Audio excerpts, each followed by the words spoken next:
Just a quick update on the 1997 Harley-Davidson Wide Glide. That is an FXDWG. I was putting some stuff together, moving along, got the tank on, got my console back on. You saw, if you noticed, I had a video where I tuned the car. I can't really go any further with it until I get tires on it and ride it. I put this tank bib on. I got this leather tank bib, which is wider than the one that was on it, which I like. It's leather. A friend of mine has an older Softail, and he gave me this he had. It's a new old stock part, and I really like that. I really like the way that looks when it's in there. But the curve, it doesn't match the curve of the tank. So I might try and do something with that. I'm thinking about adding a couple of strips of foam right under here, and then putting it back on, and then maybe hitting it with a heat gun. Trying to push it down to where it matches the curve of the tank, because I had it on there and I really liked it, but except for that gap. It had a big gap, really even bigger than this. Like this has a slight gap. It hasn't been out in the sun yet, but not bad. But the other one had a really big gap right there. So I might play with that and try to make that fit, because I really like that. I think that looks really cool. But I do want to show this. I got into the I think if you had noticed, I had another video where I was running it, tipped over, and I was leaking out of my derby cover. And I wanted to go in there and see what that was about.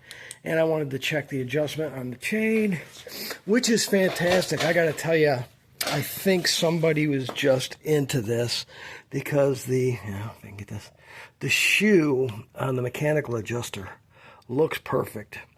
And from what I can tell, measuring the chain, it's like right at like 11/16 of an inch, which is real close to spec. And I'm going to leave that, I think, just double check my fasteners, put it back together. But kind of the point of this video is I'm going to have to get a new derby cover. There is a reason for torque specs. You can see how distorted that cover is. Someone has over tightened it. It's like bent down at every one of the bolt holes with a huge gap. Otherwise, look at that. So yeah, we're gonna have to get another cover. And I've heard of people sanding them, flattening them out again. I may try that just to see how it goes. Maybe lay some sandpaper down, sand it, see if we can flatten it out. And I used to press Rochester carburetor Quadrajet. The top covers used to warp from people over tightening them, and I used to stick them in a press and straighten them out. I might try that in this, I don't know. But I think I might just end up getting another cover. I think the bike's worth it. But that was kind of what I wanted to show. There's a reason for torque specifications and torque wrenches, guys. I think we all need to invest in torque wrenches. But anyway, quick update. I'm liking it. Coming along.